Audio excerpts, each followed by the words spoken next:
បវរថាបតីហ៊ុនម៉ាណែតនាយករដ្ឋមន្ត្រីលើកឡើងតាមបណ្ដាញសង្គមនៅថ្ងៃទី19ខែតុលានេះដើម្បីឆ្លើយឆ្លងការអត្ថាធិប្បាយមួយចំនួនតាមបណ្ដាញសង្គមដែលបានលើកឡើងថាកិច្ចព្រមព្រៀងបទឈប់បាញ់ថ្ងៃទី28ខែកក្កដា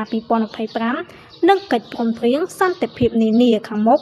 គឺធ្នូនឹងការធ្វើឲ្យកម្ពុជាបាត់ទឹកដីសម្ដេចបវរថាបតីហ៊ុនម៉ាណែតបានយ៉ាងដូចនេះថាសូមបញ្ជាក់បងប្អូនជនរួមជាតិដោយសង្ខេបថាកិច្ចព្រមព្រៀងបាត់ឈប់បាញ់ថ្ងៃទី28កក្កដា2025គឺនិយាយអំពីលក្ខខណ្ឌនិងក្រមប្រតិបត្តិនានាដើម្បីបញ្ជាកុំឲ្យមានការបាញ់គ្នាឡើងវិញកិច្ចព្រមព្រៀងសន្តិភាពដែលក្រុងធ្វើឡើងខាងមុខគឺនិយាយអំពីការរៀបចំលក្ខខណ្ឌនិងក្រមប្រតិបត្តិនានាសម្រាប់បង្កើតនិងធានានូវបរិយាកាសអំណោយផលដើម្បីឈានទៅការបញ្ចប់ជម្លោះនិងស្ដារឡើងវិញនូវទំនាក់ទំនងរវាងប្រទេសនិងប្រទេសទោះបីជាកិច្ចព្រមព្រៀងទាំងពីរនេះមិនអាចនិយាយអំពីបញ្ហាពាក់ព័ន្ធនឹងទឹកដីឬព្រំដែន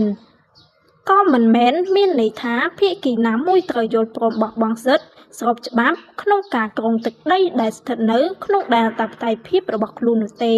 ការងារខណ្ឌសីមានិងបោះបង្គោលព្រំដែនគោកគឺស្ថិតនៅក្រោមសមត្ថកិច្ចរបស់គណៈកម្មការចម្រុះកម្ពុជាថៃ